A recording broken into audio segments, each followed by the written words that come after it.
Alors, mes amis, cette semaine, on est dans le livre des rois avec le prophète Élie. Alors, il est arrivé à l'Horeb, la montagne de Dieu, et il entre dans une caverne pour y passer la nuit. Et là, Dieu va lui parler. Nous, on n'est pas vraiment dans une caverne. On est dans une eau qui circule, dans une eau qui avance, dans une eau qui traîne avec elle, je dirais, tout ce qu'elle a dégagé, tout ce qu'elle a à conduire ailleurs. Alors, mais lui, l'expérience qu'il va faire dans sa caverne et de nuit, c'est d'entendre une parole de Dieu. Alors nous, dans le mouvement qui est le nôtre, ou dans les cavernes qui sont les nôtres, est-ce qu'on entend ce Seigneur qui veut nous parler? Et le Seigneur lui adresse cette parole en disant, « Sors dans la montagne et tiens-toi devant le Seigneur, car il va passer. » Une grande invitation, hein, de se tenir en présence, de se tenir devant, parce que lui va faire ce passage. Et les grands passages, ça nous laisse toujours entendre, c'est la Pâque. Hein? Et alors, à l'approche du Seigneur, nous dit la parole des rois, il y avait un ouragan qui était fort et violent, qui fendait les montagnes et brisait les rochers, mais le Seigneur n'était pas dans l'ouragan. On en a connu des ouragans. Et je dirais que les grands ouragans, pour nous, c'est peut-être toutes les transformations, les changements profonds, l'ébranlement des assises qui étaient les nôtres et qui ont été détruites. Et le Seigneur n'était pas dans l'ouragan. Alors, il y eut un tremblement de terre. Mais le Seigneur n'était pas dans le tremblement de terre. Ça me rappelle le beau geste de Jean-Paul II qui, descendant de l'avion ici, et, comme il avait l'habitude de le faire, a embrassé notre terre québécoise et qui a embrassé une terre sainte. Elle a été fortement ébranlée, cette terre sainte. Mais le Seigneur n'était pas dans le tremblement de terre. Alors, il y eut le feu, mais le Seigneur n'était pas dans ce feu.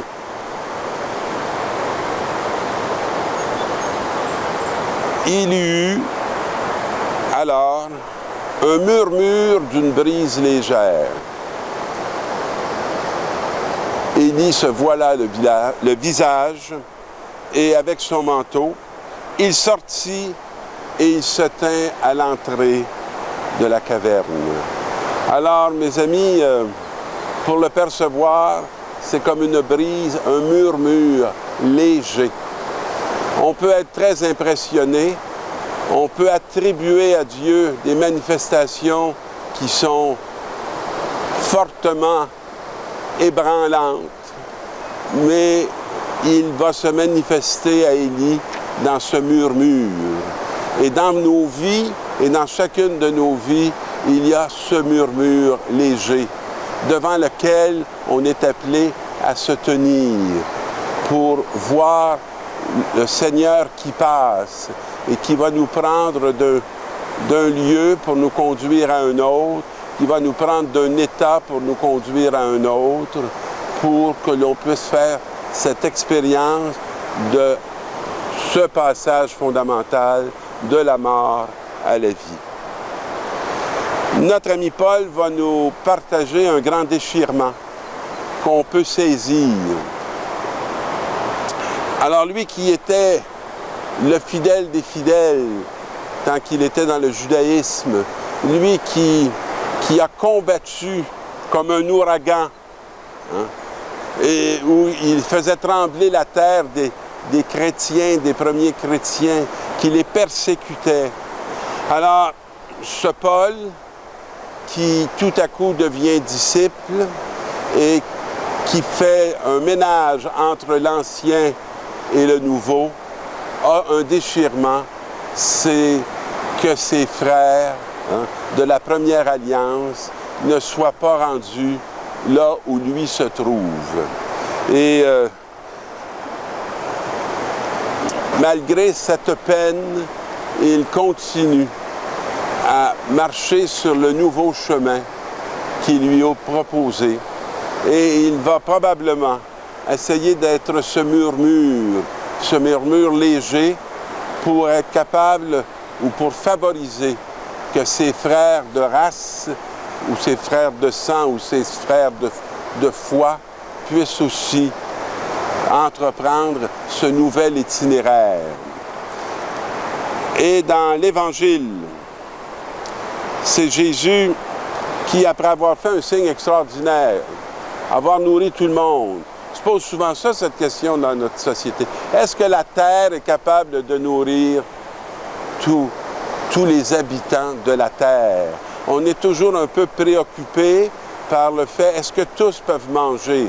Et ce qui est une bonne préoccupation, mais si c'est une préoccupation pour saisir un droit de vie ou un droit de mort ou un droit de comptabilité sur les habitants de la terre, ce n'est pas sûr qu'elle appartient à la sagesse de Dieu.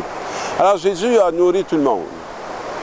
Et on pourrait s'attendre à ce qu'il reste là pour qu'on puisse admirer ses talents, ses capacités, le choisir comme roi, l'élever pour qu'on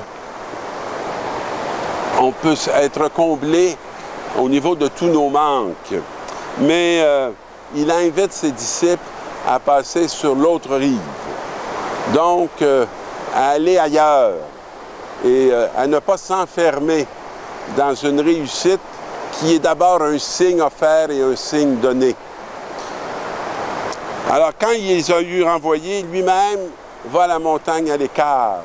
Et dans la nuit, il va décider de se mettre à marcher sur les eaux. Et quand on le voit venir, on croit que c'est un fantôme. Entre l'Église de mon enfance ou l'institution ecclésiale de mon enfance et la réalité de notre institution ecclésiale d'aujourd'hui, c'est comme si elle était devenue un fantôme. Et marcher sur la mer, dominer les forces du mal, ça ne se fait peut-être plus aussi facilement que je peux l'imaginer lorsque j'étais adolescent. Et les disciples qui reconnaissent difficilement le Seigneur, ne le reconnaissent pas. Ils ont peur. Ils poussent des cris. Mais aussitôt, Jésus leur parla. Alors, je trouve qu'il y a quelque chose de très tendre, comme lorsqu'un enfant crie, qu'on l'approche pour l'apaiser par la parole. Alors, Jésus leur parle. Confiance, c'est moi. Il les sort du doute. Il les invite à sortir du doute. N'ayez pas peur. Et là, Pierre prend la parole. Si c'est bien toi, ordonne-moi de venir vers toi sur les eaux. Marcher là où on a peur. Marcher là où on doute. Être capable de se tenir debout. Être plus en train de dominer la peur que d'être englouti par la peur. Et notre ami Pierre va sortir et va s'avancer vers le Seigneur. Et il va s'enfoncer. Et Jésus va le saisir. Et il va revenir vers la barque. Et c'est une expérience que chacun de nous est vraiment appelé à connaître. Parce que chacun de nous ne peut pas être ailleurs parfois que dans le doute ou dans le manque de confiance. Chacun de nous est appelé à être englouti. Mais de se laisser saisir pour se remettre, je dirais, debout, dominant la peur plutôt que d'être dominé par elle. Alors, quand il fut monté dans la barque, le vent tomba. Et c'est comme s'il y a des tempêtes qui ne peuvent s'adoucir que si nous sommes en Église, si nous sommes dans cette barque, la barque où on trouve ce Jésus, même si Jésus est rendu avec une apparence de fantôme. Alors, chacun dans la barque se prosternèrent devant lui et lui dirent, « Vraiment, tu es le Fils de Dieu. » Dans ma jeunesse, il était le Fils de Dieu et j'étais appelé à le reconnaître comme Fils de Dieu. Dans l'aujourd'hui de notre temps d'Église, il est toujours ce Fils de Dieu et je suis toujours appelé à le reconnaître comme tel. Que ce temps d'Église nous donne, comme les disciples, d'expérimenter la parole de Jésus qui vient nous apaiser et nous conduire hors de nos peurs. Bonne semaine, mes amis.